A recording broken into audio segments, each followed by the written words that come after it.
नमस्कार दोस्तों, हमारे YouTube चैनल में आपका स्वागत है। आज हम वर्क, एनर्जी और पावर यानी कि कार्य, ऊर्जा और शक्ति की जो अगली वीडियो है पावर, उस पर बात करेंगे।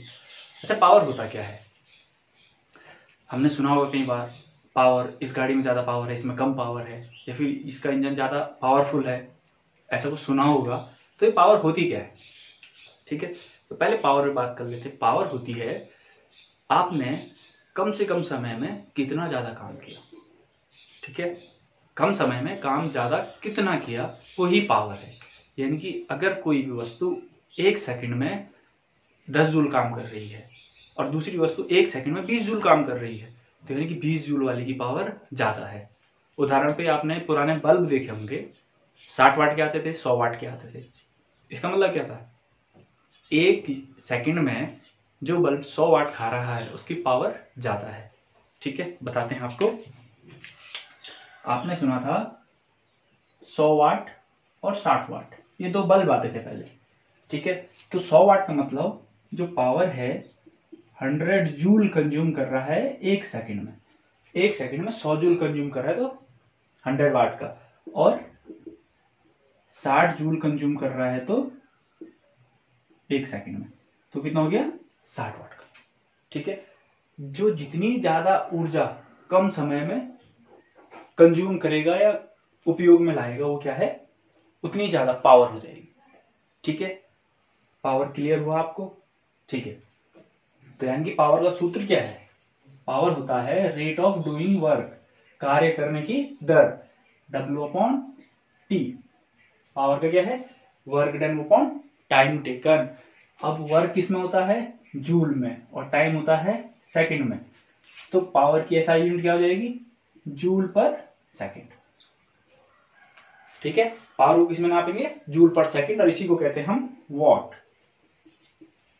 ठीक है, वॉट। अब आपको कई बार ऐसा मिलता है 1 kW, किलोवाट। तो किलोवाट यानी कि 10⁻³ वॉट। ठीक है, वो यूनिट कन्वर्जन आपको आना चाहिए। किलोवाट होता है, मेगावाट भी होता है, MW यानी कि 10⁶ वॉट। ठीक है, माइक्रो आ जाएगा, नैनो आ जाएगा, तो वो आप यूज कर लेना, वो कन्वर्जन है, आप उनको देख लेना। तो पावर क्या होता है? किसी भी कार्य को करने की दर। ठीक है, रेट ऑफ डूइंग वर्क, और जिसका वर्क ज्यादा होगा कम टाइम में, उसकी पावर ज्यादा होगी। ठीक है, अब हम कहते हैं जैसे ट्रक में पावर ज्यादा होती है बजाय की कार के। क्यों? ट्रक का इंजन ज्यादा पावरफुल है, हम ये कहते हैं। रीजन क्या है? यानी कि वो कम समय में ज्यादा काम कर लेता है। ठीक है, कम टाइम में क्या करता है? काम ज्यादा, इसलिए वो क्या है? पावरफुल है, इसीलिए उसको हम पावर कहते हैं। ठीक है, अब पावर को किस किस चीज में मेजर करते हैं? एक तो आपको बता दिया वॉट, किलोवाट, और एक और होता है आपका, आपने सुना होगा, हॉर्स पावर। ठीक है, नेक्स्ट क्या था आपका? Horse power, HP। जब हम ये होगा 746 वॉट। ठीक है, 746 वॉट मीन्स 746 जूल 1 सेकंड में। 1 सेकंड में 746 जूल का मतलब होता है 1 HP, और ये भी कह सकते हो 746 वॉट। क्लियर? ये 1 हॉर्स पावर है। क्लियर? हमारे पास मैक्सिमम अभी नापने की यही है, क्या?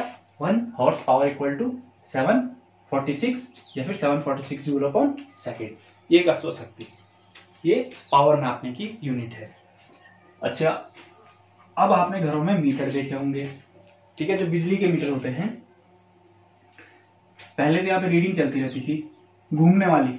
ठीक है, अभी इलेक्ट्रिक मीटर आ चुके हैं, तो इनके नीचे आपने पढ़ा हुआ KWH। तो होता क्या है? इसको बोलते हैं किलो वॉट आवर। यानी कि 1 घंटे में कितना किलोवाट कंज्यूम कर चुका है। 1 घंटे में कितना किलोवाट कंज्यूम कर चुका है, आप देख सकते हो। आपके मीटर पे यूं लिखा रहता है 1 किलोवाट आवर। तो जो 1 किलोवाट आवर यानी कि 1 यूनिट कितने के बराबर होती है? ये होती है 36 लाख जूल। और आप इसको ऐसे लिखते हो 3.6 × 10⁶ जूल। ठीक है। 3.6 इंटू 10⁶ जूल, ये क्या है? 1 किलोवाट आवर, यानी जब 1 घंटे में 1 किलोवाट आवर की खपत हो गई तो इसका मतलब इतने जूल का कार्य किया गया है, ये ध्यान रखिएगा।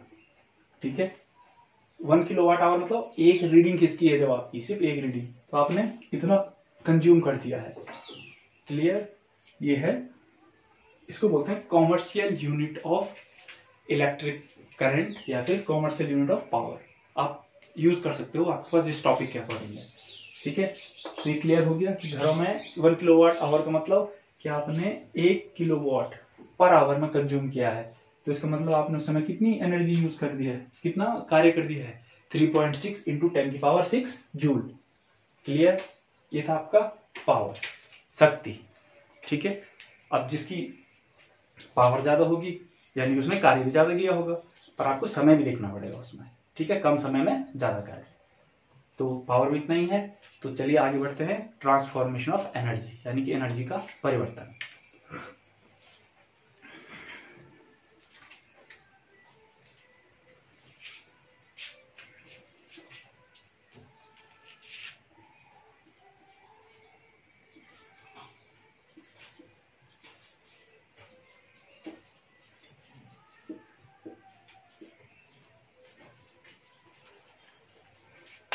ट्रांसफॉर्मेशन ऑफ एनर्जी, आपने अपनी डे टू डे लाइफ में, डेली लाइफ में देखा होगा कि एनर्जी क्या होती है? ट्रांसफॉर्म होती रहती है। कैसे? देखिए, लाइट जल रही है यानी कि इलेक्ट्रिक एनर्जी किसमें? लाइट एनर्जी में कन्वर्ट हो रही है। हम क्या करते हैं? फोटो इलेक्ट्रिक इफेक्ट सुना होगा आपने कि जो लाइट से हम करंट बनाते हैं, जो सोलर प्लेट है, सोलर प्लेट से हम बैटरी चार्ज करते हैं। ठीक है, वो क्या है? लाइट एनर्जी से इलेक्ट्रिक एनर्जी बनाना। इलेक्ट्रिक एनर्जी से लाइट एनर्जी भी बनती है। ठीक है, मैकेनिकल के लिए आपके लिए आता है मोटर, डायनेमो भी कह सकते हो आप। अगर आप इलेक्ट्रिक से मैकेनिकल वर्क कर रहे हो तो ध्यान रखिएगा, इलेक्ट्रिक से मैकेनिकल, तो यहाँ पे क्या आ जाएगा? मोटर। लेकिन अगर मैकेनिकल से इलेक्ट्रिक कर रहे हो तो यहाँ पे डायनेमो, आप जिस जनरेटर भी बोलते हो। ठीक है, क्लियर? आपने देखा होगा मोटर को घुमाएंगे तो बल्ब जल जाता है, वो क्या है? डायनेमो, यानी कि जनरेटर। लेकिन जब करंट लगाते हैं मोटर पे तो उस समय क्या होती है? वो किसका काम करता है? मोटर का। ठीक है, और ये क्या है? ये डीसी वाली है। डीसी में ही ऐसा काम होता है। एसी के लिए एसी को मॉडिफाई करना पड़ता है, जो एसी मोटर है उस पर मैग्नेट लगाने पड़ते हैं, तब जाके वो जनरेटर का काम करती है। अदरवाइज डीसी मोटर है, डीसी मोटर ही करंट जनरेट करती है और डीसी पे काम भी करती है। ठीक है, ये कन्वर्जन का है। अब देखिए, कन्वर्जन के लिए आपके पास बहुत से एग्जांपल है, जैसे डैम, थर्मल पावर प्लांट, ठीक है, स्टीम इंजन, ये बहुत सारे कन्वर्जन के लिए हैं। डैम पे बात कर लेते हैं। डैम में है क्या? आपको पता होगा डैम में क्या है? बहुत सारी टर्बाइन्स लगी होती हैं। पानी क्या होता है? टर्बाइन के ऊपर से फ्लो करता है। पानी जैसे ऊपर से फ्लो करेगा तो क्या होगा? वो टर्बाइन रोटेट करेंगे। रोटेट करने के बाद उन पे लगी हुई शाफ्ट वो रोटेट करेगी और इलेक्ट्रिसिटी जनरेट होगी। ठीक है, सेकंड है thermal power plant. Thermal power plant में क्या होता है? ज्यादातर न्यूक्लियर रिएक्शंस होती रहती हैं। अब उस न्यूक्लियर रिएक्शन की हीट इतनी ज्यादा होती है कि उस हीट को हम क्या करते हैं? किसी पानी को या फिर किसी लिक्विड को हम गर्म करवाते हैं उस हीट से। अब क्या होगा? लिक्विड गर्म होगा तो भाप बनेगी। भाप बनने के बाद हम उस भाप को एक छोटी सी ट्यूब के थ्रू एक टरबाइन में गुजारते हैं। ठीक है, पंखा ही समझ लीजिए। तो पंखा जब रोटेट करेगा तो क्या करेगा? वो भी इलेक्ट्रिसिटी जनरेट करेगा। क्लियर? कन्वर्जन में आप इलेक्ट्रिसिटी देख लीजिए। इलेक्ट्रिसिटी आप क्या यूज करते हो? मोटर यूज करते हो, आप गीजर यूज करते हो, फ्रिज यूज करते हो, ठीक है, प्रेस, ठीक है, आयरन यूज करते हो। आप इलेक्ट्रिसिटी से बहुत सी चीजें यूज करते हो, बल्ब यूज करते हो। ठीक है, आप पहले वो येलो वाले 10 रुपए वाले कौन से 100 वाट या 60 वाट के बल्ब लेते थे, लेकिन आप CFL और LED क्यों ले रहे हो? ठीक है, रीजन पावर कंजम्पशन। ठीक है, ये उजाला ज्यादा देते हैं और पावर कम कंज्यूम करते हैं। तो ये सब क्या है? एनर्जी कन्वर्जन है।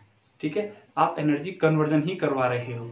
मैं इस समय बोल रहा हूँ मेरे अंदर एनर्जी है, किस फॉर्म में बाहर आ रही है? साउंड की फॉर्म में, साउंड एनर्जी की फॉर्म में आएगी। जब मैं इनटेक कर रहा हूँ खाना, फूड, ठीक है, तो फूड की फॉर्म में अंदर जा रही है। एनर्जी लेना और देना चलता रहता है।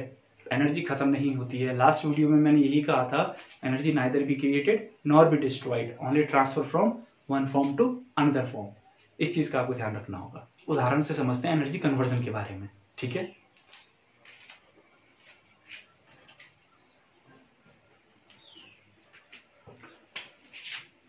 माना कोई टावर है, ठीक है, मैंने यहां से बॉल ड्रॉप की है, ध्यान रखना, ड्रॉप और थ्रो में फिर फर्क बता रहा हूं। थ्रो मतलब फेंकना, ड्रॉप मतलब छोड़ना, ठीक है। यहां पे लिख रहा हूं मैं एनर्जी और यहां पे लिख रहा हूं सम यानी कि potential energy plus kinetic energy. अब देखिए 0 माना यहां पे जहां इनिशियली पॉइंट पे जब ड्रॉप किया था मैंने, तो इसकी एनर्जी थी 20 जूल, ठीक है। जब फाइनल पॉइंट पे आ जाएगी तो इसकी एनर्जी तब भी क्या होगी, 20 जूल, ठीक है। अब यहां पे बना देते हैं मिड पॉइंट, ठीक है।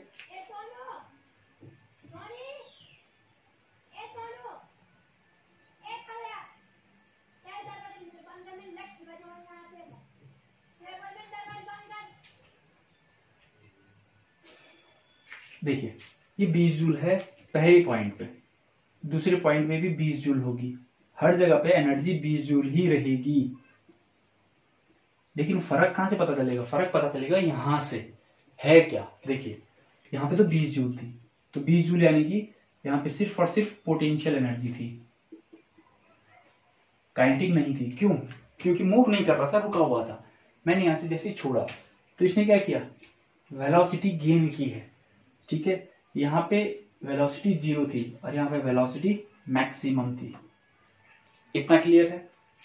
इसने वेलोसिटी गेन की तो 20 जूल केवल और केवल पोटेंशियल एनर्जी थी। जब यहाँ पे आएंगे तो ये क्या जाएगा 10 जूल, ठीक है। हो सकता है ये 15 जूल प्लस 5 जूल, ठीक है। मिड पॉइंट है यहाँ पे, दोनों के दोनों बराबर 10-10, फिर चेंज होती रहेगी। ये वाली देखिए, ये वाली कम होगी, 5 जूल प्लस 15 जूल, और लास्ट में क्या बचेगा 0 जूल प्लस 20 जूल, ठीक है। ये कम हो रही है और ये बढ़ रही है, आप देख रहे होंगे एक साथ 20, 15, 10, 5, 0 और ये 0, 5, 10, 15, 20। काइनेटिक एनर्जी बढ़ी है, क्यों? क्योंकि वेलोसिटी बढ़ी है, ठीक है। अगर इसका उल्टा करता हूं मैं, नीचे से ऊपर फेंका है तो काइनेटिक एनर्जी क्या हो जाएगी, कम होती रहेगी, यहाँ पे आके बॉल रुक जाएगी। तो उस कंडीशन में ऐसे ही होगा, काइनेटिक एनर्जी धीरे धीरे कम हो जाएगी, लेकिन पोटेंशियल क्या होगी, बढ़ेगी।